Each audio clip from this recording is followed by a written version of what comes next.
புதுச்சேரி முத்தியால்பேட்டை மஞ்சனி நகரில் அமைந்துள்ள வேண்டியோருக்கு வேண்டிய வரம் நல்கும் ஸ்ரீ வரதவல்லி மாரியம்மன் ஆலயத்தில் சித்ரா பௌர்ணமியை முன்னிட்டு நேற்று காலை அம்பாளுக்கு மகா அபிஷேகம், மகா தீபாராதனை நடைபெற்றது.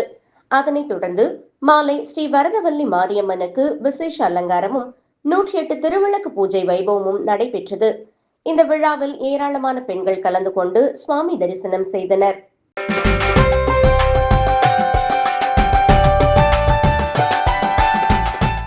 விழுப்புரம் மாவட்டம் திண்டிவனம் வட்டம் தீவனூர் ஸ்ரீ சுயம்பு பொய்யாமொழி விநாயகர் ஆலயத்தில் சித்திரை மாத சங்கடகர சதுர்த்தியை முன்னிட்டு வண்ண மலர்கள் கொண்டு அலங்கரிக்கப்பட்ட உற்சவர் ஸ்ரீ பொய்யாமொழி விநாயகர் யோக கணபதி அலங்காரத்தில் பக்தர்களுக்கு காட்சியளித்தார்.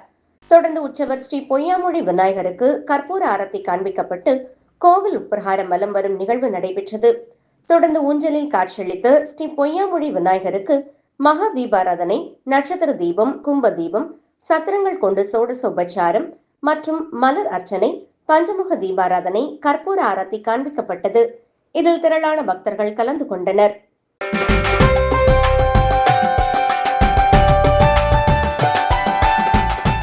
நெல்லை மாவட்டத்தில் பிரசித்தி பெற்ற சிவாலயமான நெல்லையப்பர் திருக்கோவிலின் முக்கிய திருவிழாவில் ஒன்றான வசந்த உற்சவம் திருநெல்வேலி மக்களின் வாழ்வியலோடு இணைந்தது. முன்பு சித்திரை மாத சித்திரை நட்சத்திரத்தில் தைப்பூச மண்டபத்தில் தீர்த்தவாரி முடிந்ததும் வசந்த உற்சவத்தினை ஆரம்பித்தனர். 41 நாட்கள் பெருந்திருநாளாக கொண்டாடியது தற்போது 18 தினங்கள் மட்டுமே நடைபெறுகின்றது. இந்த ஆண்டிற்கான திருவிழா கடந்த 2ஆம் தேதி துவங்கியது. திருக்கோவில் உள் அமைந்துள்ள வசந்த மண்டபத்தில் நடைபெற்றது. இதற்காக நேற்று காலையில் திருக்கோவில் காலை சந்தி பூஜைகள் முடிவடைந்ததும் சுவாமி நெல்லையப்பர் அன்னை காந்திமதி அம்பாளை தங்க கிடயத்தில் எழுந்துருள செய்து கோவில் பிரகார வலமாக திருக்கோவில் உள் அமைந்துள்ள வசந்த மண்டபத்தில் தண்ணீர் நிரப்ப பெற்ற அகழியில் தாமரை பூக்கள் இருக்க நடுவில் உள்ள மண்டபத்தில் வெட்டிவேர் பந்தலின் கீழ் சுவாமி அம்பாளை எழுந்துருள செய்வர். நேற்று காலை ஹோமங்கள், சிறப்பு அபிஷேகம் நடைபெற்று பருத்தி ஆடைகள் அணிந்து தீபாராதனையும் நடத்தப்பட்டது. மாலையில் சுவாமி அம்பாளுக்கு சிறப்பு அலங்காரம் செய்விக்கப்பட்டு மலர் மாலைகள், ஆபரணங்கள் சூடி பூஜைகள் நடைபெற்று சோடச தீபாராதனைகள் நடைபெற்றது. வேதியர்கள் வேதம் ஓதுவா மூர்த்திகள் திருமுறை பாடு, மகா அரத்தி காண்பிக்கப்பட்டது. தொடர்ந்து சுவாமி அம்பாள் வெள்ளி சப்பரத்தில் நந்தவனம் சுற்றி 7 முறை வலம் வந்தனர். ஒவ்வொரு சுற்றுக்கும் முறையே மங்கள இசை, வேத பாராயணம், ஆகமம், திருமுறை, ராஜமேளத்தில் சிறப்பாக தங்க நாதஸ்வரத்தால் மங்கள இசை இசைக்கப்பட்டது. அதனைத் தொடர்ந்து பஞ்சவாத்தியம் என வாசிக்கப்பட்டது. நிறைவாக கப்பல் மற்றும் ஏனைய ராகங்கள் வாசித்து வசந்த மண்டபத்தின் முன்னிருக்கும் அலுப்பு மண்டபத்தில் எழுந்தருளி தீபாராதனை நடைபெற்றது. ஏராளமான பக்தர்கள் சுவாமி அம்பாளுடன் வலம் வந்து தரிசனம் செய்தனர்.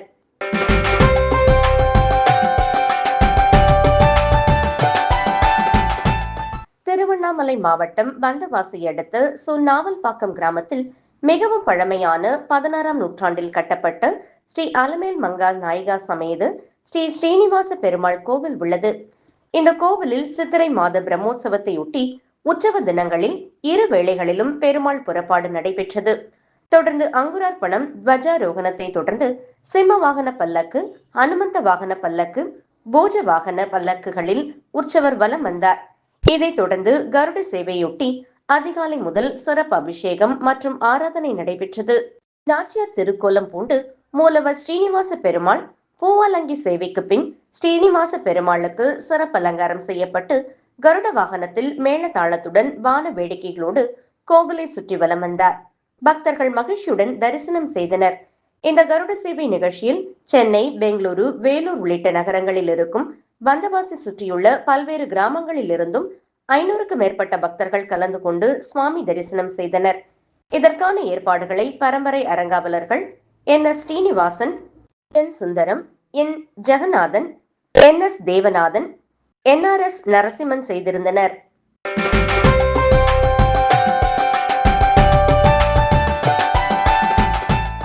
ராமநாதபுரம் மாவட்டம் திருவாட அணையில் அமைந்துள்ள வரலாற்று சிறப்புமிக்க ராமநாதபுரம் சமஸ்தானம் தேவஸ்தானத்திற்குட்பட்ட அருள்மிகு ஸ்ரீ அறமளர்த்த நாயகி திருக்கோவிலில் சித்திரை திருவிழா மே 27 கொடியேற்றத்துடன் கோலாகலமாக தொடங்கியது. ஒவ்வொரு நாளும் அம்மனுக்கு சிறப்பு அபிஷேக ஆராதனைகள் நடைபெற்றது. அதனைத் தொடர்ந்து அம்மன் சிறப்பு அலங்காரத்தில் சிம்ம வாகனத்தில் எழுந்தருளி திருவாடானை 4 ரத வீதிகள் வழியாக வான வேடிக்கைகளுடன் வீதி உலா வந்து பக்தர்களுக்கு அருள் பாலித்தார். இளைஞர்களால் கலை நிகழ்ச்சிகள் நடத்தப்பட்டது. ஏராளமான பொதுமக்கள் கலந்து கொண்டனர்.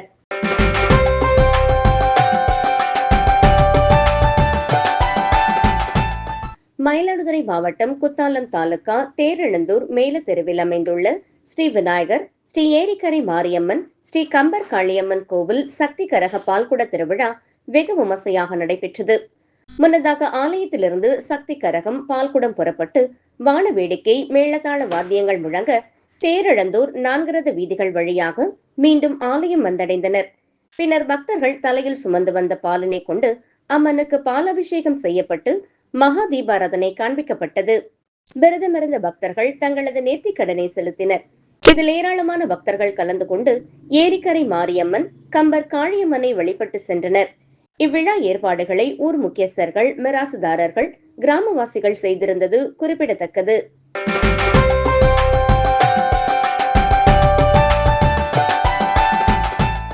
மயிலாடுதுறை மாவட்டம் குத்தாலம் செட்டியார் வடக்கு வீதியில் திரௌபதி அம்மன் ஆலயம் அமைந்துள்ளது. பழமை வாய்ந்த இந்த ஆலயத்தில் மாதந்தோறும் பௌர்ணமி தினத்தன்று சிறப்பு யாகம் நடைபெறுவது வழக்கம்.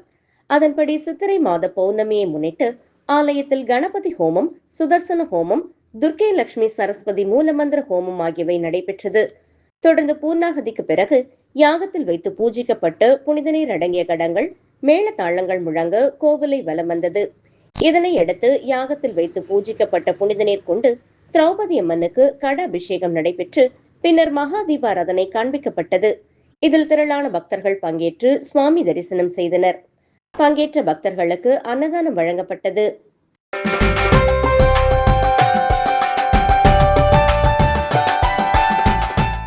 மயிலாடுதுறை மாவட்டம் மயிலாடுதுறை அடுத்து திருத்துருத்தி என்னும் குத்தாலம் காளியம்மன் கோவில் தெருவில் அமைந்துள்ள பழமை வாய்ந்த ஸ்ரீ மகா காளியம்மன் ஆலய திருநடன உற்சவம் வெகு விமர்சையாக தொடங்கி நடைபெற்று வருகிறது. கடந்த புதன்கிழமையன்று ஆலயத்திலிருந்து புறப்பட்டு நகரின் பல்வேறு பகுதிகளில் திருநடன உற்சவம் நடைபெற்று வருகிறது. இந்த திருநடன உற்சவம் 11 நாட்கள் நடைபெறும். தினமும் ஒவ்வொரு ஆலயத்திலிருந்தும் புறப்பட்டு அந்தந்த பகுதிகளில் திருநடன உற்சவம் நடைபெறும். இந்த திருநடன உற்சவம் வருகிற சனிக்கிழமையன்று மீண்டும் ஆலயத்தை வந்தடைந்து பந்தல் காட்சியுடன் நிறைவு பெறும். பக்தர்கள் வீடுகள் தோறும் பழங்கள், மாவிளக்கு தீபமேற்றி காளியம்மனுக்கு புடவை சாற்றி மாலை அணிவித்து வழிபடுகின்றனர். நேற்று 7வது நாள் காளியம்மனின் திருநடனத்தின் போது சூலம் மற்றும் குழந்தையை கையில் சுமந்து திருநடனம் ஆடியது காண்போரை பக்தி பரவசம் ஏற்படுத்தியது. தொடர்ந்து மகுடி ஆட்டம், கும்மி ஆட்டம் நடைபெற்றது. இதில் திரளான பக்தர்கள் கலந்து கொண்டு ஆர்வத்துடன் வந்து திருநடன உற்சவத்தை கண்டு களித்தனர். தங்களது செல்போனில் வீடியோ மற்றும் புகைப்படம் எடுத்து மகிழ்ந்தனர்.